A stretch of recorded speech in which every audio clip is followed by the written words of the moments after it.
When you're first starting out with anything, it starts with meeting yourself where you're at. Even if you're just starting out with a small, ridiculously simple step, then you're making an infinite amount of improvement and you're building momentum. If we start with ridiculously simple starting points, we can start to stack those little wins on top of another. You should embrace the courage to be a beginner because you have to start somewhere. Until you actually pull the trigger on something and move forward, you're not really making any progress.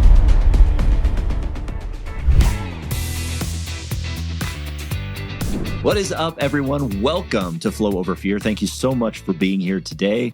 Because today I want to talk about starting points. You have to start somewhere, right? When you're chasing a big, hairy, audacious goal or a big dream, there has to be a place where you start. And a lot of times when we look at our big, hairy, audacious goals or our big dreams, the thing that we do is we tend to immerse ourselves, we tend to be overcome with self-doubt because where we are there's a big gap between where we are and where we want to be. And where we want to be might be the top of a mountain, but we're way down here at the base and we can't conceive really of achieving that top goal from where we're at. And it causes a lot of self-doubt and it causes a lot of times for us to give up before we even get started. So how do we start? I mean, like I play D&D a lot with my friends. I know, nerd alert. And I've talked about this before. I've talked about the idea of D&D, and D&D Dungeons and Dragons can be an analogy for all sorts of really neat things. And I probably overuse this analogy, but it's okay. Because, when you're a level 10 or a level 1 bard with like 10 hit points and just a stupid violin, you don't want to go up against the big dragon that has like 900 hit points, do you? You will get smashed. There is no question. And that's kind of how we look at our dreams or our goals. We look at it like this big dragon that we want to slay, but we're down here with 10 hit points. You have to start somewhere. And usually that's just, fighting the little imps or those small little things, those little things that don't have as many hit points as you to build the experience, right? It starts with sometimes ridiculously simple starting points. And that's what I want to talk about today. Ridiculously simple starting points. And I will stifle myself from actually giving you any more Dungeons and Dragons kinds of analogies there. So forgive me for that. But I do have a story to tell about that. And that was when I was training for an Ironman, another thing that I've talked about a lot. When I first started training for Ironman, I didn't really, there was a lot of self-doubt in my ability to compete in that kind of race. I was by no means an Ironman, or triathlete starting out to train for Ironman. I didn't know how to ride a road bike, let alone cover 112 miles. And I certainly didn't know how to run a marathon, especially after biking 112 miles. But the swimming part of the Ironman was the most terrifying to me. I mean, the idea of swimming past the shore break, 2.4 miles into the open ocean where you can't see the bottom, where tsunamis come from, that was terrifying to me. And so I had to find a starting point that I was comfortable with that would move me in that direction. I had to meet myself where I was at. And that's an important concept for us to know is when you're first starting out with anything, it starts with meeting yourself where you're at. And often that means starting out with the most ridiculously simple starting point. And sometimes you'll find too that those ridiculously simple starting points or actually have like the most meaningful and impactful results you could find because they take you from 0 to 1. And that's a big step, ladies and gentlemen. That is a step you can't even put a percentage on because starting at 0 and going to 1 is an infinite amount of improvement, right? So even if you're just starting out with a small, ridiculously simple step, then you're making an infinite amount of improvement and you're building momentum. And for me, when I wanted to learn to swim in an Ironman competition, the first ridiculously simple step I had to take was learning to float. Learning to float. Now, I don't know if you've ever seen a grown man learning to float in a community pool, but having a lot of like kids splashing around and parents looking on in horror as I was trying to stay afloat at the top of the pool. I felt ridiculous and I looked ridiculous. And I may have shared this story before, but it's important to reiterate, the power of that ridiculously simple step, because the second that I mastered the art of floating in a pool, I graduated to the next ridiculously simple step that was just beyond it, which was swimming 25 yards in a pool. And then I kept graduating and stacking those simple steps one on top of the other until eventually the very next simple step in front of me, which wasn't quite as simple, but it was my 900 hit point dragon. Sorry, I brought back the D&D references. Forgive me. But the next dragon that I was going to slay was the starting line of my first Ironman triathlon. And so the important lesson there is that if we start with ridiculously simple starting points, we can start to stack those little wins on top of another. And this is nothing that's new to us, but it's something we often forget, and a reason that I want to repeat this so often on this show is that if we can just simply focus on the next 5% goal, the thing that takes us just 5% beyond our comfort zone, we can move more rapidly in the direction of our dreams, or move progressively in the direction of our dreams for however long it takes. And it starts with ridiculously simple steps. And part of those ridiculously simple steps are, having the courage to be a beginner. Now, I don't know about you, but if you've ever wanted to start something new, oftentimes it's an embarrassing place to be because you don't have the knowledge, you don't have the skill. You have to be really, really vulnerable when you step into a room or a place where other people are experts and you know nothing. You're basically standing there naked and vulnerable and trusting that they won't make fun of you or kick you out or reject you or judge you for not knowing something. And of course, that's a real thing. Scumbags in this world will judge you for being a beginner and not knowing something. There are people like that, and they're terrible. It's just terrible that they would do that. But there are people that do that. But there's a couple of ways that we should take this lesson is that you should be the courage you should embrace the courage to be a beginner because you have to start somewhere. And if you have experience in something, remember where you came from. Remember that you were once a beginner too, and treat the beginner with a little bit more grace. Maybe help them, and do so in a supportive way that encourages them to grow. I saw that a lot in Ironman, by the way. That 99% of people were super, super supportive. When I entered into Ironman, I thought that I was going to be rejected immediately because I had no clue what I was doing. And I thought that I would be thrown out. But I found so much support and people welcoming me there. But yes, there was the occasional person who was like, "You don't know what you're doing. You have the wrong equipment on your bike. How dare you come into this event, into this world?" And that's true. There's just people that are going to be like that. And it's unfortunate. But recognize that that's not personal on you. That's on them. That's on them for how they're treating you or how they're behaving. If you can embrace the courage to be a beginner, that is a vital first step. And part of the reason you want to start with ridiculously simple steps of moving forward. And that first ridiculously simple step into anything that you might want to be pursuing may very well be just step into the community with courage and admit, "Hey, I'm a beginner here. I'm new here. And I would love any advice that you would give me, or I would love to learn, whatever I can, or how would you suggest I continue on this journey?"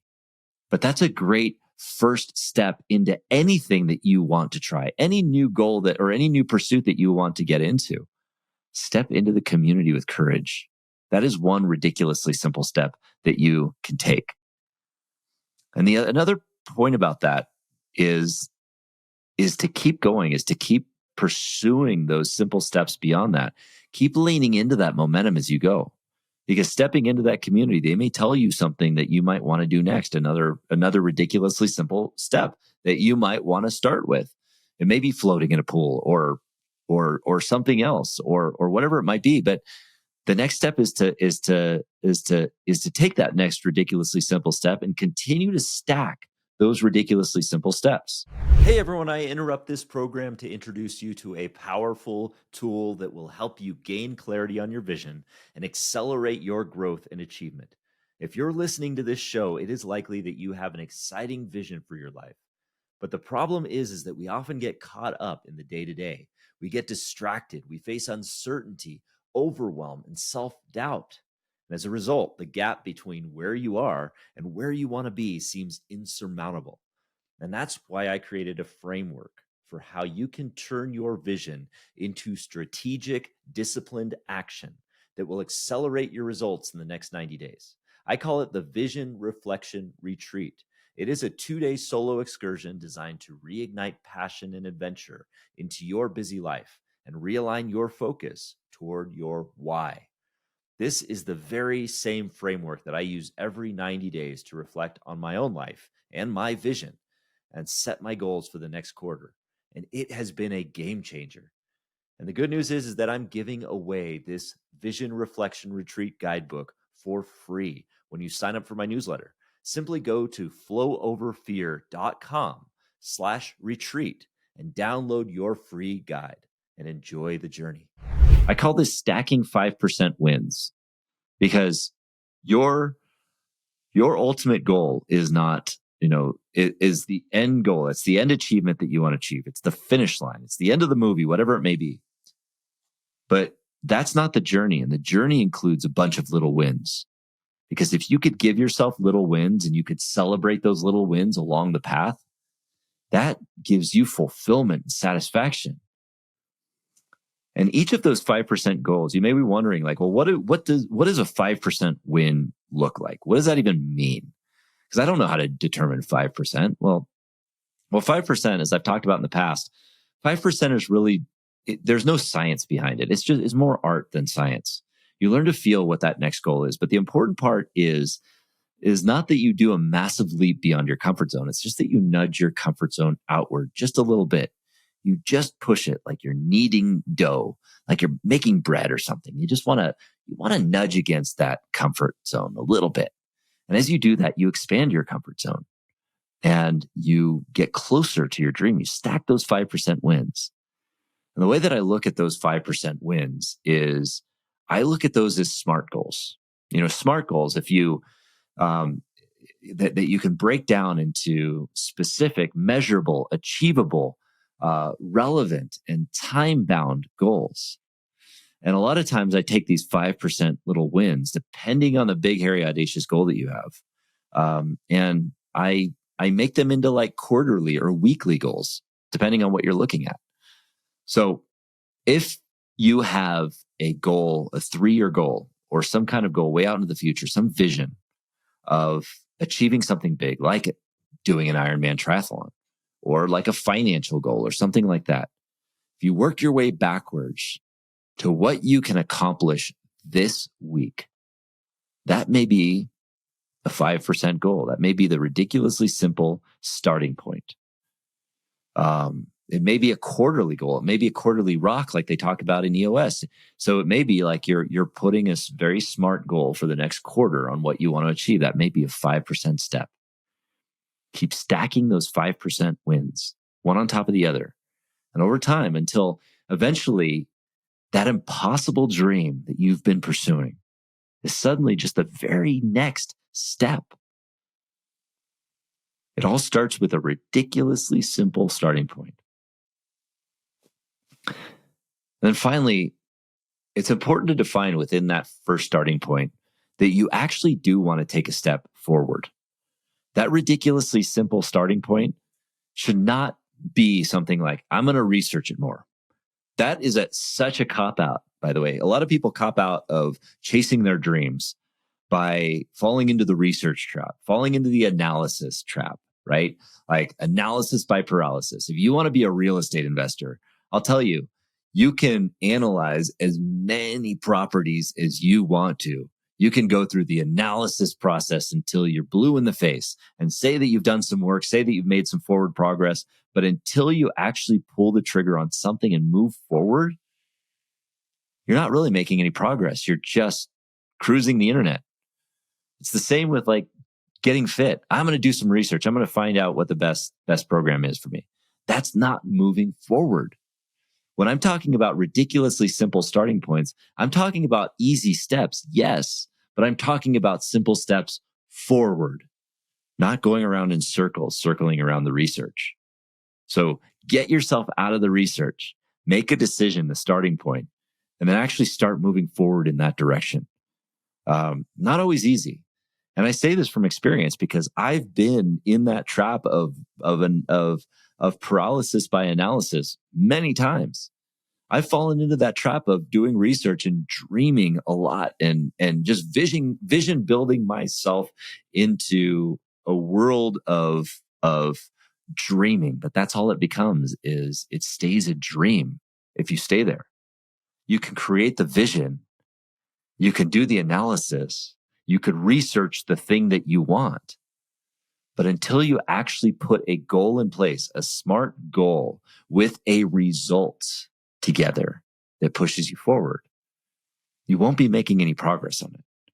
So know that research or analysis is not necessarily a simple starting point. May not be a step forward. You got to take those steps forward. And again, if you take enough of those small steps forward and give yourself the grace to take small steps forward, but make sure they're steps forward, you'll eventually take enough of those small steps so that the next step that you take is the big one that gets you to your finish line. And importantly, again, I know I've mentioned this in the past, but it's so important. It's so critically important to remember that it's not about the achievement at all. Like the finish line, whatever your long-term vision is, whether it is finishing an endurance race or becoming a real estate investor, that finish line is not the achievement, is not the fulfillment that you're looking for. And if you tie your fulfillment to that finish line, you'll be disappointed when you get there, because the thrill of the achievement doesn't last very long. It lasts maybe 15 seconds, and then you're on to whatever's next. And so the real point is that you have to enjoy the journey. And I know this from experience. I've talked to a lot of leaders who maybe made the wrong choice. I've talked to leaders who have strived a long time to make it to the top of the chain and in the top of their companies or whatever it may be, only to find out that after that first few moments of euphoria for getting to where they wanted to be, they were miserable because it didn't fill them up. And that's a hard thing to realize. If you're not enjoying the journey to where you want to go, truly, you won't enjoy it when you get there. So make sure that as you go through those small, ridiculously simple starting points, those ridiculously simple steps on the path to achievement, that you're enjoying them, that they're filling you up, that you're celebrating those wins on the way to where you want to be. And even if you never make it to where you want to be, that you can end it fulfilled and enjoy the fact that you've contributed to something that has lifted you up, that's made you stronger, than helped you grow. And it all starts with one ridiculously simple starting point. Thanks for joining me today. We'll see you next time. Thank you so much for joining me today on Flow Over Fear. If you are liking this show, please do me a favor and hit the subscribe button. That way you'll be first to know when I drop a new episode, including interviews or trainings or dad jokes. That's right, dad jokes. Add a little levity to your life. And if you liked this episode in particular, and you think somebody can get something from it, please share it with a friend. And that way we'll spread the message together. Thanks again for joining me today. We'll see you next time.